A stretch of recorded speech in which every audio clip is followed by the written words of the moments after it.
संदर्भातलं महाराष्ट्र महापालिका अधिनियम 1949 कलम 451 प्रमाणे मेहरबान उच्च न्यायालयाने विभागीय आयुक्त आणि प्रधान सचिवांच्याकडे मला जे अधिकार दिलेले आहेत ते अधिकार अबाधित या ठिकाणी ठेवलेले आहेत। परंतु टेंडर नोटीसमध्ये या ठिकाणी आयुक्तांना टेंडर मंजूर करणे नामंजूर करणे आणि काम चांगलं असेल तर 1 वर्षाची मुदतवाढ देण्याची जी अट होती ती न्यायालयाने या ठिकाणी खारिज करून मान्य स्टँडिंग समितीला सगळे अधिकार दिलेले आहेत। एकंदरीत आर्थिक अधिकार निविदा मंजुरीचे अधिकार हे आम्ही पूर्वीपासूनच सांगत होतो, हे स्थायी समितीला आहेत, ते स्टँडिंगलाच या ठिकाणी प्रदान झालेले आहेत हायकोर्टाच्या या निर्णयामुळे।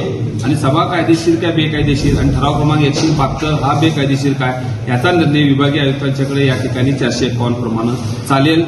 मला एक सांगायचं आहे की इचलकरंजी शहरामध्ये जर टेंडर एखादं बिलो आलं 0.10 पैसे 20 पैसे 25 पैसे तर डायरेक्ट आयुक्तांच्या अधिकारात ते या ठिकाणी वर्क ऑर्डर देत होते। उदाहरणार्थ 3,81,00,000 रुपये तशी वर्क ऑर्डर या ठिकाणी त्यांनी दिलेली आहे। ह्या संदर्भात पण जर समजा हे बिलो आलं असतं तर त्यांनी त्यांच्या अधिकारात या ठिकाणी दिलं असतं, त्यांनी समोर आणलंच नसतं। उलट शिवशाहू विकास आघाडीच्या या सतर्कतेमुळे न्यायालयीन लढाईमुळे स्टँडिंग समितीला गेलेले अधिकार या ठिकाणी मिळाले। महापौर स्थायी समितीचे अधिकार या ठिकाणी वापरू शकत नाहीत। आयुक्त मॅडम या ठिकाणी स्थायी समितीच्या कोणत्याही निर्णयावर बंधन आणू शकत नाहीत। स्थायी समितीला सगळे अधिकार मेहरबान कोर्टाने दिले आणि ठराव कायदेशीर काय बेकायदेशीर 451 प्रमाणे विभागीय आयुक्त मेरिटवर या ठिकाणी ठरवतील। म्हणजे सत्ताधारी पक्षाचे नेते आयुक्तांना सांगतील आणि आयुक्त महापौरांना सांगतील आणि हा जो एक गोंधळ किंवा एक प्रकार या इचलकरंजी शहरामध्ये सुरू होता वेगवेगळ्या निविदेच्या माध्यमातून वेगवेगळ्या कामाच्या माध्यमातून याला कुठंतरी या हायकोर्टानं या ठिकाणी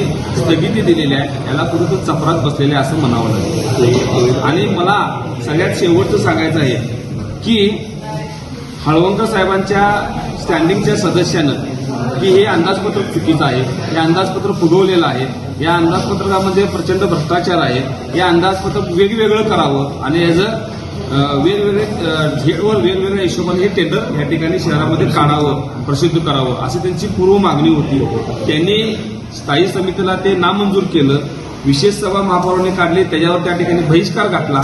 माझं आजही म्हणणं ठाम आहे की हळवंकर साहेबांच्या या सगळ्या स्टँडिंग सदस्यांनी त्यांनी पूर्वी घेतलेल्या भूमिकेवर ठाम राहावं आणि इचलकरंजीच्या जनतेचा जो पैसा भ्रष्टाचाराच्या रूपानं यातून जाणार होता त्याला लगाम लावण्याचं काम आज मेहरबान कोर्टानं हळवंकर साहेबांच्या गटाला या ठिकाणी अधिकार दिलेले आहेत।